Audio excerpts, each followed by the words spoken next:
Version Luna 4 just dropped and you're looking for answers. Maybe you're also looking for a space to ramble about the lore, want to scream about your faves, or need a bit of a refresher after everything that's transpired. Don't worry, because I'm with you, also screaming and about to do everything I just listed. But here's the thing. Song of the Welkin Moon still has many mysteries that went unaddressed. There are topics we still need to talk about, and I'm not content just leaving things as they are. So in this video, I will provide a summary of the Luna 4 story, do my best to answer lingering questions, provide my own analyses of its characters, and even provide later theories. Some of these theories are ones that have been festering for quite some time, and it's rewarding seeing everything come together. As such, this video will contain heavy spoilers for version Luna 4. Information from previous Luna versions will also be discussed, so please be mindful before you skip ahead. Timestamps are provided below in the description, and disclaimers will be present for any speculation. The Nodcry Archon quests are well worth the experience from start to finish, so I highly recommend completing them yourself. There's a lot to unpack, but we'll pick them apart piece by piece. Now, with all of that said, let's uncover some truths, shall we? From where we last left off in Luna 3, Columbina opened a moon gate and fell into the moon's reflection to prevent dottore from harnessing all three of the moon's power. This was an incredibly dangerous action, as the moon's reflection itself is a realm of the unknown and with very little, if any chance, of returning. Within this realm, Columbina encounters multiple golden flowers acting as mirrors that are actually scenes of the past. Each mirror goes further back in time, and through her discoveries, Columbina learns that she is able to influence key memories due to and with Kuvaki, primordial elemental energy. During her journey in the moon's reflection, she encounters multiple persons of note that would begin to provide her an understanding of the space. She first meets Rebirth, one of the 5 sinners, who is able to survive in this realm a second time due to his body being merged with Kuvaki. When he entered the realm for the first time, he was only able to survive due to the transcendental abyssal power he obtained alongside his fellow sinners. Now, however, he is unable to move as freely as she can and is trapped for the foreseeable future. After his self-reflection, he dispels the abyssal energy to allow her to move forward. She then meets Thelindis, a former researcher at the Universitas Magistrorum, who now only exists in soul form as an afterimage. She explains that during her time at the Universitas, she discovered that beyond the moon gate lies a realm of reversed time, the moon's reflection. In desperation, she entered the moon's reflection, hoping to stop the Abyss sibling from ever meeting the Vinster King, but was unable to do so, as her mortal body was destroyed upon entering the realm. Finally, she meets her sisters, the original 3 moon goddesses, at the end of the space's time, who reveal to her that the moon's reflection itself was created by King Nibelung to imprison the 3 moons. He designed it in such a way that no moon goddess could ever leave alive. Her sisters explain that they have attempted to leave in the past, but were unsuccessful. Columbina asks them if, during that process, they ever used Kuvaki, but none of them are familiar with its existence, leaving Columbina perplexed. Something very important to note here is that while Columbina explored the space, of the spaces that she previously visited, Kuvaki was always present. She further recognizes that Luonatar was also present. So, how did Columbina enter those spaces to begin with? Why are the Moon Sisters unfamiliar with Kuvaki? Firstly, it is because Luonatar acted as Columbina's hold to Devat, allowing her to have slight influence in it. Secondly, Kuvaki did not exist during the time that the moon goddesses originally existed, in this moment, as Columbina was birthed far after the fact. Columbina then develops a plan to return to reality. Because no moon goddess can leave the prison alive, she could only escape through death. Through death would mark her rebirth, as Barbaloth's tarot reading foreshadowed.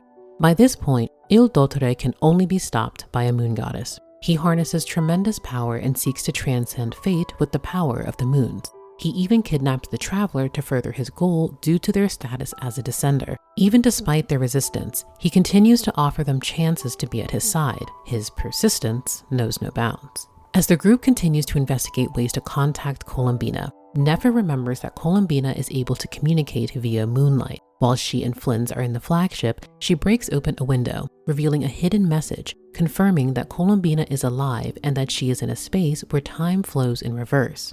This message, however, was written after their initial fight with Rebirth, while she was in the moon's reflection. They then realize that Columbina has been the mysterious helper throughout Nodcry. There were moments in previous acts that were unexplained, such as the vase falling in the flagship, a mysterious guide assisting the traveler, and the mysterious golden barrier that appeared over Hisi Island. These were Columbina's methods of contact through the past. Now that they have confirmed Columbina's status, how exactly do they bring her back? What more do they do, and where do they go from here? Well, this is exactly what Sandrone's research has been. See, Sandrone has been researching the world formula, a computational scheme that determines the fate of the world but has encountered a problem. It provides her the exact same result in a similar manner to what its original author, René de Petrichor, experienced. But as she further runs her calculations, she finally deduces that their approach to the formula may have been wrong, and that Columbina may have provided a new answer for them in the sky. From this, they also theorize if Luonatar herself would be able to provide information about Columbina. Despite the potential dangers of using the Ibis King's chess set again, Nefer peers into the mind of Luonatar and learns of Columbina's plan.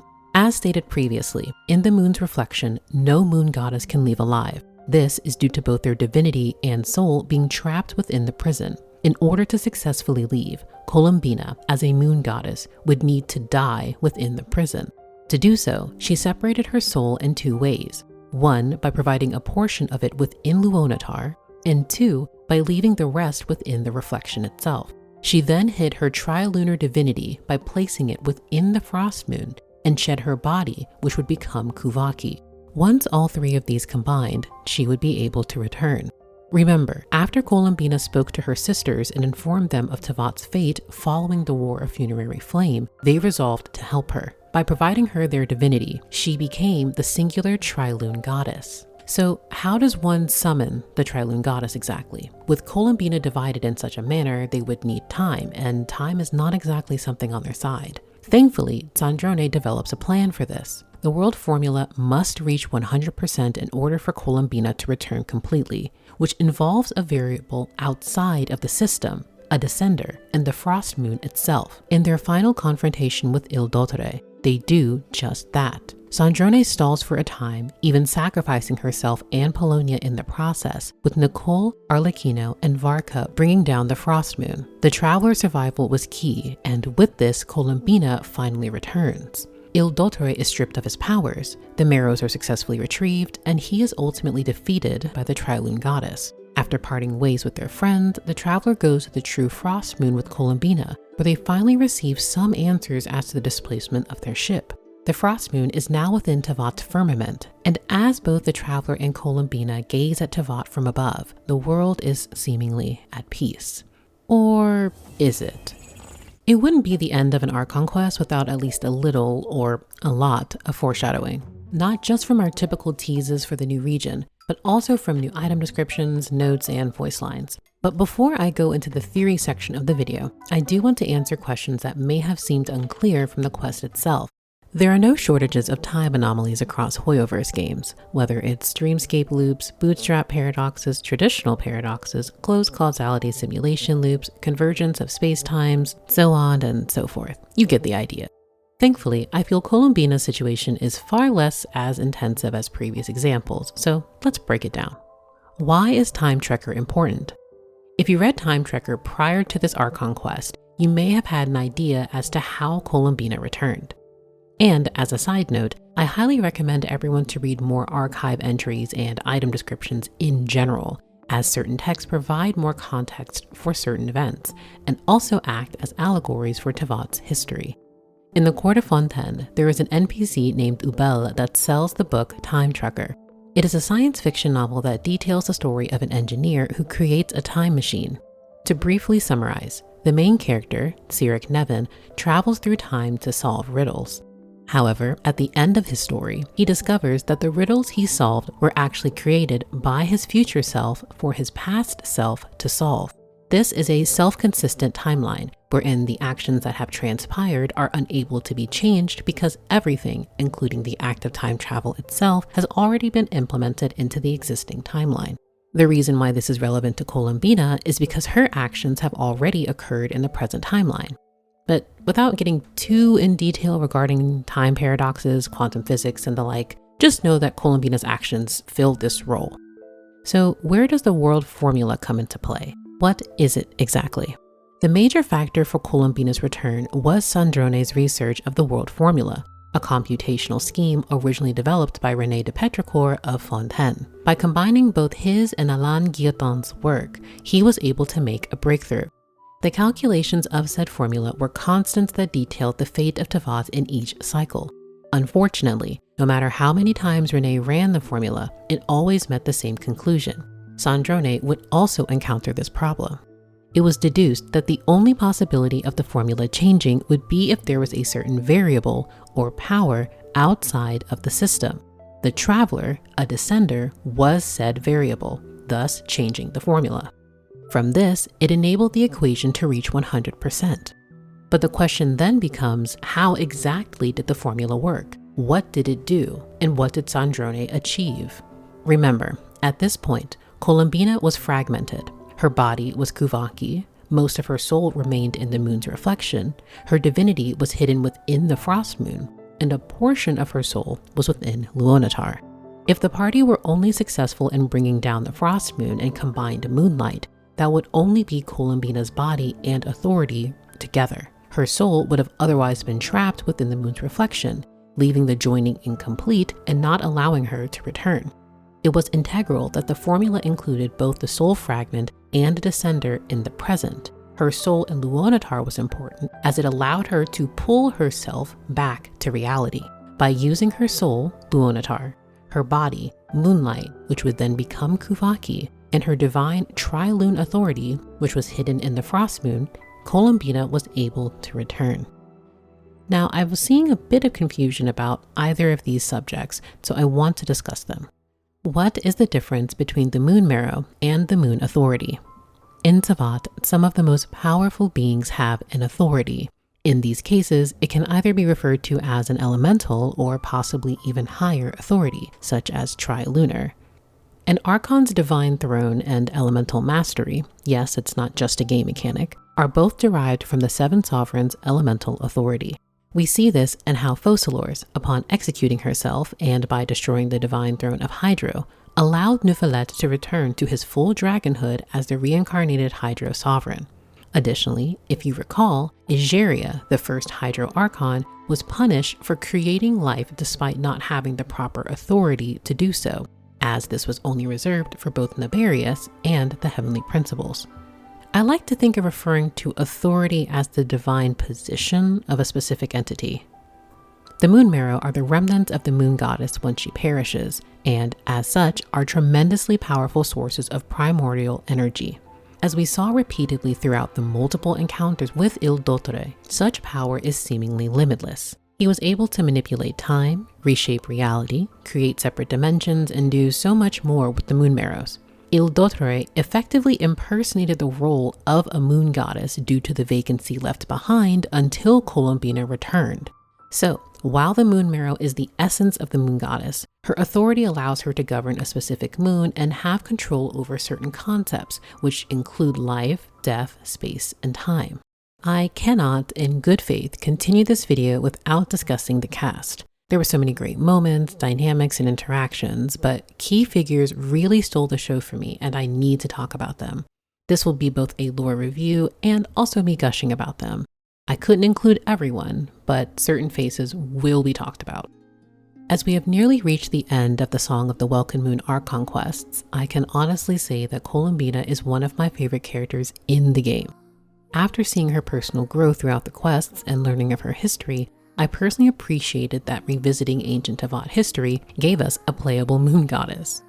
Born of the primordial sea waters, Columbina was born alone in the world. The world rejected her, she hadn't a name, and she was unfamiliar with a place she was already disconnected from. Whether it was her time in the Frost Moon Scions or the Fatui, her relationships were largely transactional.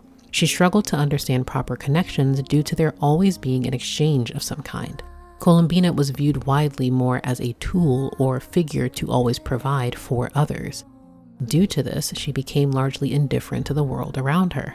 Yet, after developing strong bonds between a group of people that viewed her as her own person, she would come to discover a family that loved her unconditionally. They neither coveted her power nor expected elaborate things from her. She had their full support as her own person. For Columbina to discover that the place that initially rejected her would ultimately become her home was incredibly poetic and a satisfying conclusion for a character who always wanted to find a home. Ever since the prelude in assisting Inefa with her own self-discovery and identifying where she belongs, Song of the Welkin Moon emphasized the importance of a name and what home could truly mean in Teyvat. We've since come full circle, and Columbina Hyposelenia is now able to watch over a world that she loves dearly. And as a side note, a detail that I truly love is that each of the Moon Sisters physically became a part of the moon we see behind her in-game. Each sister's moon had a specific direction, and combined make what Columbina's is. I know many people are tired of ring impact, but I personally can excuse this one. Her sisters will always be with her, and from a lore perspective, it fits. If not for Sandrone, not just Notcry, but Teyvat as a whole would have faced disaster. If there was ever an MVP for a questline series, it would go to her, with Wanderer, Nicole, and Nefer being very closely behind. Sandrone truly grew on me as a character, and I largely enjoyed her role that she played. Sandrone was a creation of Alain Guillotin, a member of the Nartensenkreuz Institute, in the image of his deceased sister, Marie-Anne Guillotin. Sandrone is irritable, short-tempered, easily rage-baited, sassy, and incredibly smug. But learning how much she valued her tea parties and sparse but cherished moments with her fellow harbingers provided more insight on her character. And while we saw a more tolerable side of Sandrone, this isn't to dismiss how dangerous of an ally she truly was. She does not tolerate insubordination, especially involving her research targets, and even had Jonk, formerly of the Steambirds, tongue cut out and mind broken for betraying the Fatui and destroying her research target. Safe to say, Sandrone is never to be underestimated. She provided both her genius and support to prevent her colleague from reshaping the world, not only to prove her own genius, but to prove herself above him. She sacrificed herself to ensure the traveler's safety and also to successfully revive Columbina. However, with her and Polonia's cores now being sent to the Fontaine Research Institute, I don't think this will be the last we've seen of her.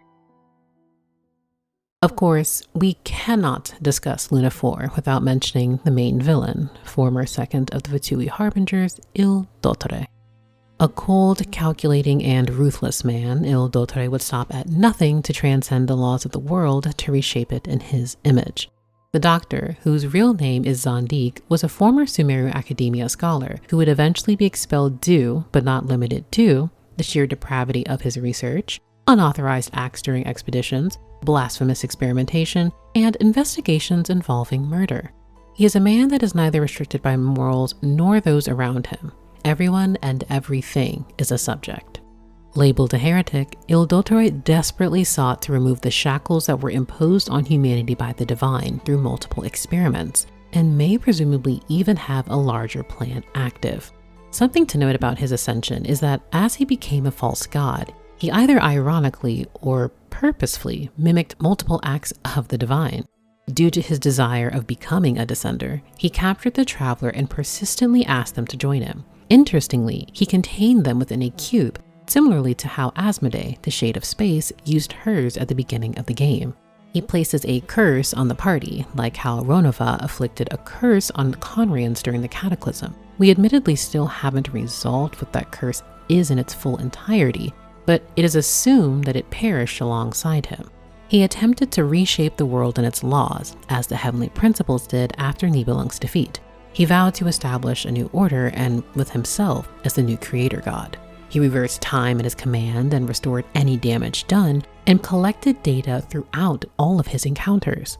Dottore is as interesting as he is vile, and he's a fantastic villain because of it. There's so much more that I wanted to say about each of these characters and honestly wanted to add more, but I'm too excited to go into this next segment that I think this will be fine for now. From here onwards, I will be heading into heavily speculative territory. At the end of the Archon quest, the traveler receives their new outfit, titled As Heaven and Earth Are Made Anew. Depending on the traveler you pick, they wear the colors that their sibling favorited, and certain elements of said sibling's design exists on their older attire, such as Lumine's Intivat or Aether's scarf. Yet, if you take the time to read the description of this outfit, it drops the biggest lore bombshell we've received in recent times. Is the Heavenly Principles AI?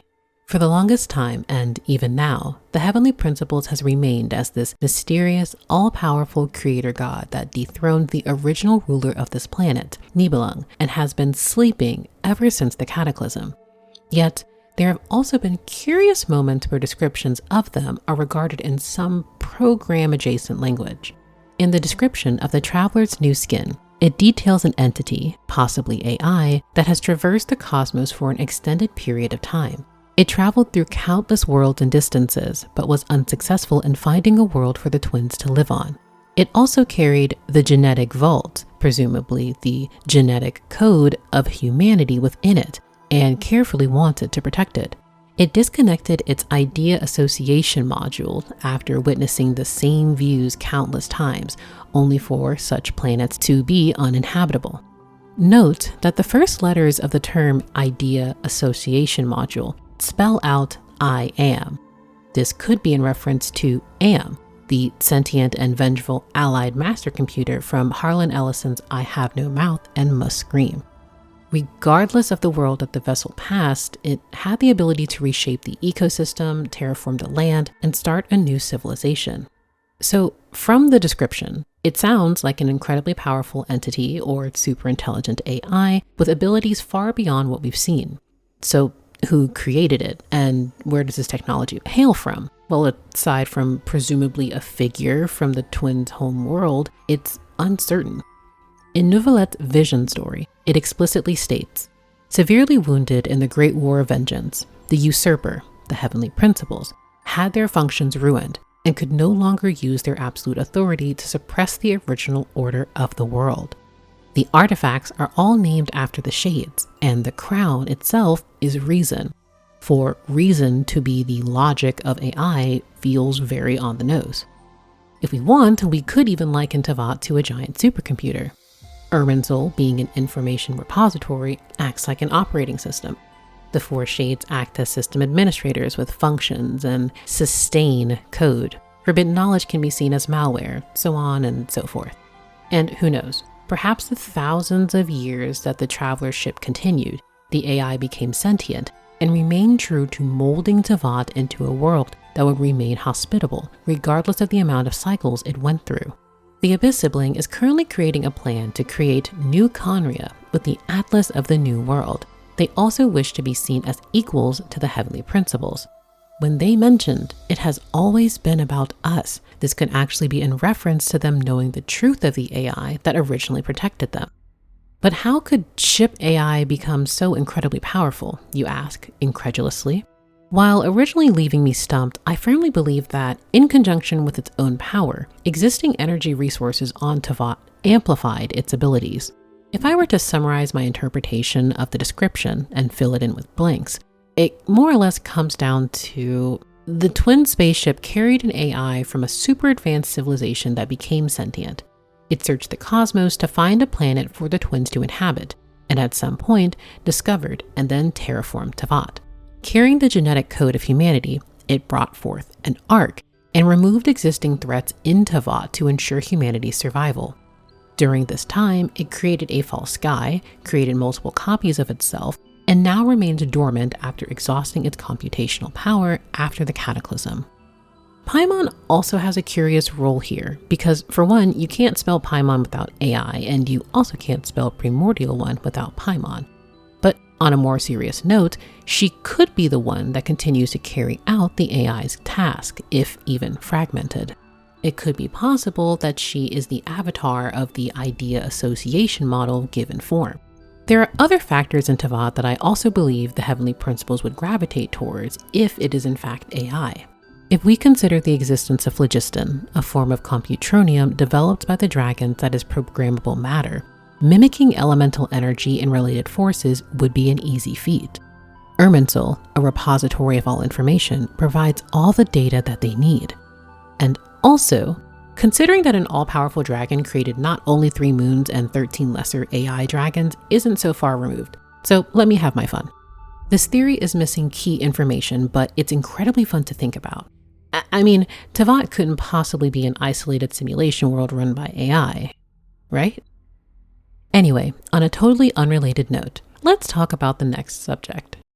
Actually, before we transition to the next theory, I wanted to add something in relation to the Heavenly Principles AI theory. One of the new artifact sets, Obad of Morningstar and Moon, covers multiple aspects of Tevat's creation myth, which includes the 3 moons, the Heavenly Principles, Nibelung, angels, and the related. On both the flower and feather pieces, we read more about the Heavenly Principles. I speculated previously on the possible timeline of events, and it actually aligns with what is presented here. It states that the Ark, Tevat, was moored, meaning that the creation process was now fixed and complete. The sovereigns had been overthrown, and the false sky was created to protect Tevat from the dangers of the outside universe. The 3 moon goddesses could not prevent the disaster that would follow, but they hoped that the Heavenly Principles would be able to defeat the corrupted Nibelung. It also mentions that the Heavenly Principles initially had no ill intent, but would later become hostile. This aligns with what Canon mentions in the Archon quest regarding their paranoid behavior. It defeated anything that posed a threat to this new world terraformed for humanity.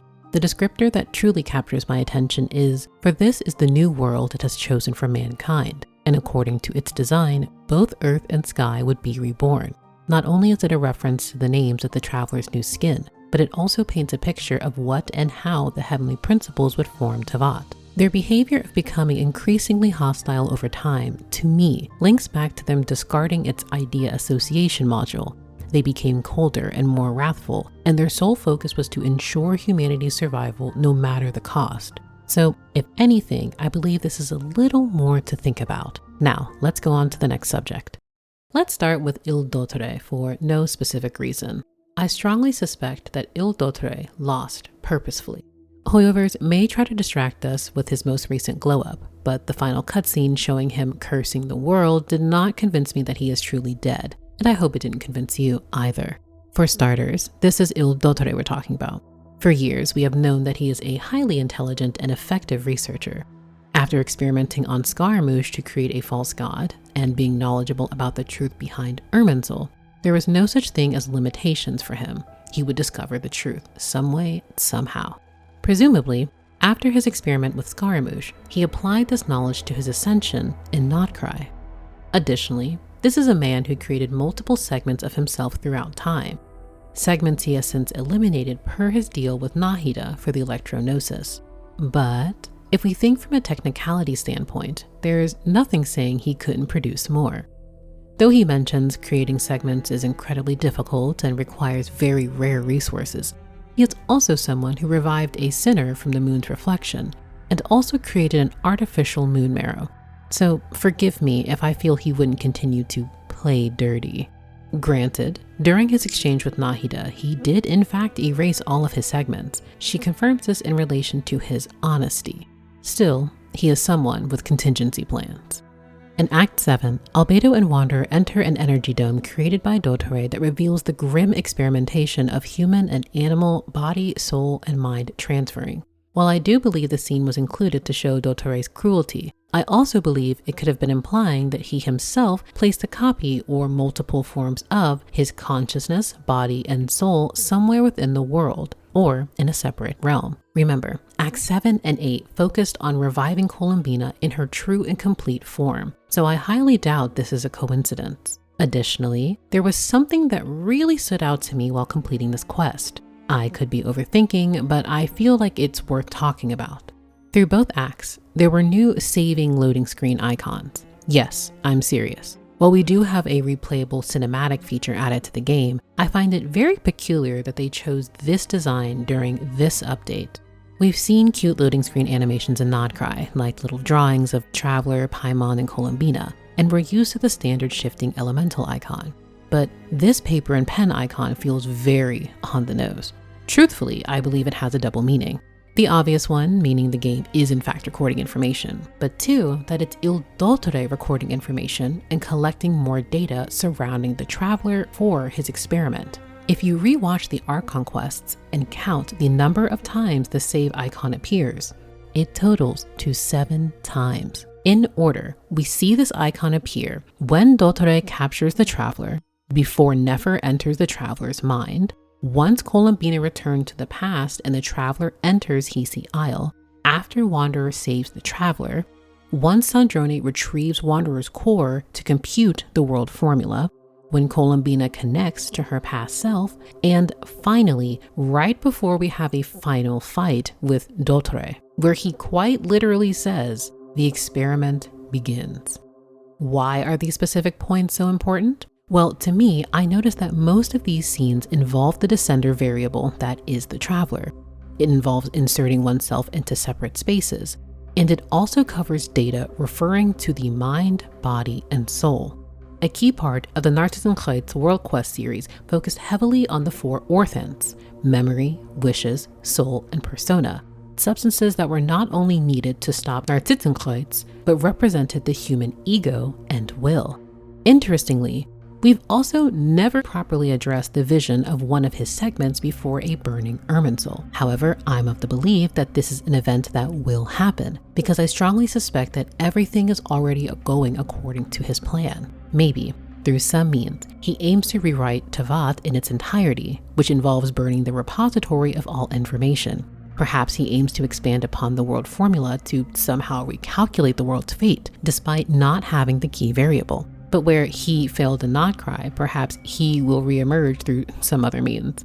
And on the topic of experiments, it's very well possible that the glitchy end screen at the end of Act 8 is one such case. So now I can't help but wonder about the possibility of Il Dottore creating a simulated dreamlike world during his time as a false god that now Nodcry, and presumably the rest of the world, may be subject to, as he's implanted false memories in the traveler and also performed similar methods in Sumeru. I can't ignore this. I also fear I'm going down the rabbit hole that is lore theory crafting about him, and I'm going to stop now.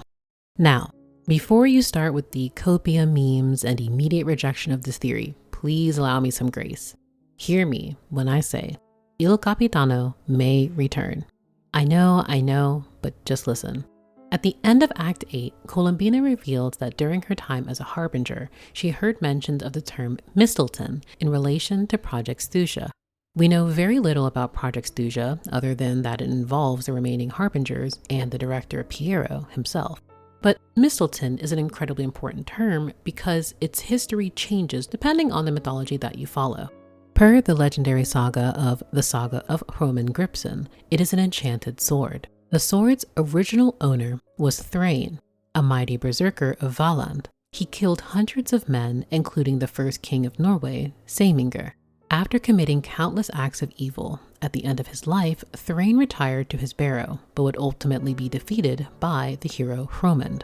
As Thrain was a revenant, Hromund ultimately burned his body to ensure his death. Hromund would then take both Thrain's treasure and the sword in victory. But the story doesn't end there. In the Prose Edda, Holdr, the blind son of Odin, was tricked by the god of mischief, Loki, in shooting an arrow of mistletoe at Baldur. This killed him, setting forth a series of events that would eventually lead to Ragnarok, the end of and eventual rebirth of the world. Mistelton, or mistletoe, was used to kill a god in Norse mythology. In the God's Limits teaser, Piero posits the question, what is the price of killing a god? Perhaps this weapon may be a key factor. That Sarita has been collecting the Gnosis and is planning to burn away the old world. As he currently exists, Il Capitano remains merged with the Lord of the Night, as he sacrificed himself in place of Malika for Renova. Keep in mind, too, that his heart was modified in Conria to convert the memories and souls of others into knowledge from the ley lines. Whether this factor may play a bigger role in regards to Irminsul, or the possibility of Thrain killing a god himself, remains to be seen. I believe that his story is far from over, and again, it isn't a coincidence that this sword was named. Luna 4 was such a fun experience. I truly wanted to talk more about the Archon quest and its characters, but I feel that this video is lengthy enough as is. I tend to get sidetracked when it comes to talking about lore and piecing things together, so hopefully I was able to make some sense of multiple subjects. I also want to try things a little differently from my previous recap videos, so let me know how you feel. But what about yourself? What theories do you have for Luna 4? Are there still lingering questions or plot elements you want to talk about? What observations do you think may be touched on in the future? Let me know, and I'd love to discuss with you in the comments down below. Until next time, be safe, travelers. May you uncover the hidden truths of the world.